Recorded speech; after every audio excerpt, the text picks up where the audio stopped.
My name is Dustin. I am a 35-year-old man. I was married to Kathy, who was 32 when we got divorced. I work as an engineer at a local company and make a decent amount of money every month. We have a 6-year-old son, Ron. I met my wife through a common friend who introduced us. We kept in touch and later started dating. After dating for about 3 years, we decided to get married. We had our honeymoon in Phuket, Thailand. At our honeymoon, my wife was staring at all the Asian men and asked me, "These guys are smaller than an average white man. They must be small between the legs, right?"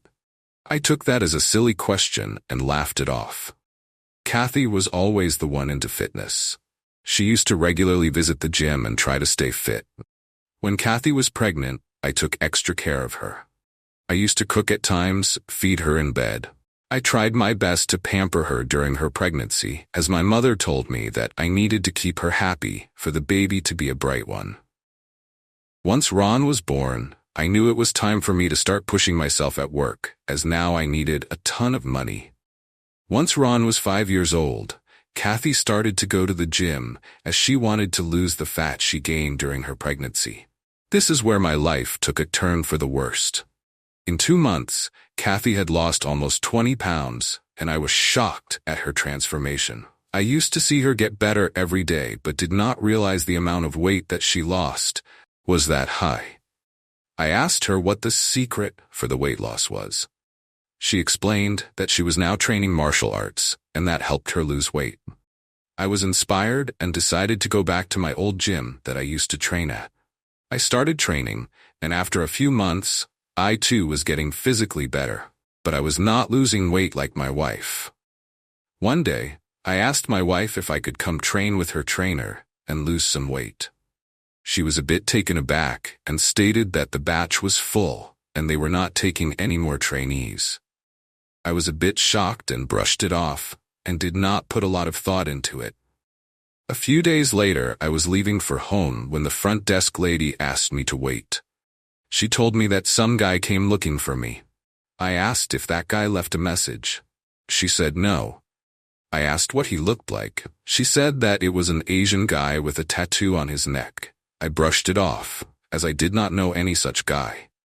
A day later, my wife asked me if I would like to go watch a Muay Thai match. She said that she had a front row pass. I was surprised and asked how she got a front row pass to a Muay Thai event. She stated that her trainer was competing. I said yes, as it was an exciting event and I had never seen a Muay Thai match up close. So here we were at the event, and after 3 fights, it was her trainer's turn. It was a 150-pound fight. The fighters stepped in the ring, and I noticed that both fighters had tattoos on their necks. I laughed at the coincidence, and that someone came to my office with that tattoo was funny. So the bell rang, and Kathy's trainer knocked out the opponent within 15 seconds. The fight was one-sided, and the winner was celebrating. I excused myself for a quick pee. I came back, and from a distance, I saw my wife was hugging that fighter. I was angry, and at the same time, I was thinking maybe it's because the guy is her trainer. Things like that happen among team members. While going home, I asked my wife why she hugged the guy. She stated that it was her trainer, and it was just a small hug, not that I'm sleeping with him. She was angry and did not speak to me that night. At home, she stated that I ruined her mood and that she was happy her trainer won, but I ruined that as well. I apologized and tried to sort the situation. I woke up and did not find my wife in bed. I started to look for her, and I saw her in the kitchen. She had her phone on the kitchen table and was standing naked. She was on a video call with someone. I heard her say, "This is your prize for today." I walked up to the phone, picked it up, and saw that she was making a video and had not sent it to anyone yet. Before I could check it, she said that she was making that for me, since we had a fight, and she wanted to make it up to me. I walked up to her and turned her on the kitchen table and made sure it was one of the best she ever had. Once I was done, she collapsed on the floor and was panting hard. She said we should do this more often. I was foolish to believe her that night. The next morning, I woke up happy and went to the gym to train. I trained hard that day. It was cold, so I was wearing a beanie cap and had a hood over my head. Once I was done, I walked out of the gym to go home. When I reached near my car, I saw a man walk up to me. He was around 170 centimeters tall, and as he walked closer, I recognized him as Kathy's trainer. He walked up to me and said, "I love your wife, and I make love to her every day, twice, and send her home with my seed in her. Now you don't touch her and leave her immediately." I was shocked and surprised. I had this weird look on my face, and by that time, 2 of my training partners walked in and asked what was happening. The guy then threw some names at me and said that I needed to walk away from my wife, or he would beat me up right there. I was still shocked, and I had no clue what this guy was talking about. By then, my training friends walked up, and I stopped them. I told the guy that he needed to be clear about what he was saying, and if he was sure he wanted to deal with me. He then stated that Kathy is his love, and he alone wants her. He took off his jacket and got ready to fight. He stood in front of me, hands raised, fists clenched, and his feet moving like a seasoned fighter. For me, it was fight or flight. I took off my cap, and for a moment he froze. I have cauliflower ears. That in itself is a clear message. It's time to back off. The guy then shook his head and put up his fists. You see, I am a former high school wrestler. I stand at 6'3" and weigh almost 260 pounds, and here is this guy, 150 pounds, threatening me that he will beat me up. I took off my jacket and got ready.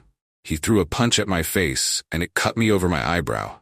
It started dripping blood all over my face. He then claimed, "You want more?" By the time his sentence was over, I had a double leg on him, and he was more than 6 feet in the air. It is a bad feeling when you're taken down from that height. When your body hits the ground, it takes away the air from your lungs, and you feel like you're deep underwater and there is no air. I picked him up again. This time I smashed him on his car's bonnet. The iron bent in. I picked him up again, smashed again. He was there, lying like a crumpled piece of paper. My friends told me that they are witnesses for the incident, and in case this guy files a complaint, they also made a video of the beating that the other guy took. My day was not over yet. There were more secrets to be uncovered. Some of them would be more shocking than what has happened right now. I reached home, drank a glass of water, and by then, my friend had sent the video to me. I searched for Kathy and asked her to sit down with me. I smiled and told her, "I have a video for you." I gave her my phone and played the video. Her face turned from a smiling one to one of horror. She had tears raining down her face and shouted at me, "Why did you beat him up?" I asked her, "Why did you sleep with him?" She was shocked. I told her the exact same words that her affair partner told me. She started crying and said that she was just curious. I screamed. For what? She said that ever since she started training under AP, she was curious if Asian men are good in bed. It started with just small flirting, and one day during training, she accidentally kicked AP in the groin. She apologized, and later, after the training, she went into his office to apologize. There, AP flirted with her, and he did show her where she kicked him. She stated that she does not know what happened after that, and she was having sex with him. This has been going on ever since. She stated that she loves me, and I am her only love. She asked me to think of this incident as she just had some casual sex with some random guy, and not to think too much into it. She said that since there is no love but just lust and some physical attraction, it can be overlooked. I was silent and then called her mother. I told her everything, and by then, Kathy started screaming at me. Her mother started crying on the floor. I came back to the house when I saw her go out with her mother. I went in and saw my son sleeping. I was sad as my son now needs to deal with the trauma of a broken house. I started to cry and curled up on the floor near his bed. The next morning, I met the lawyer and explained everything, sharing the video as well. He was also a bit surprised at the events and stated that he would do everything to ensure my son's custody. He asked me to send a complaint to the gym where Kathy used to train. I sent a mail to the gym, and they eventually fired that AP, and he also lost the fight contracts with his promotions. The video where I am beating up this guy went viral in underground circles. I did not speak to Kathy ever again. The court gave the custody of my child to Kathy. I was heartbroken. I had to give up my house to Kathy as alimony, and I also need to pay for child support every month. Kathy's curiosity ruined my life and my bank account. I really want to leave the city and go away, but I am stuck because I want to see my son. I can't imagine my life without him around me. It is also disgusting that I have to deal with Kathy every now and then. I can't seem to understand what I should do in this case. I can't think of any new relationships as of now, as my mind is still clouded with the incidents that have happened. This is me as of now. I guess not every story here has a happy ending.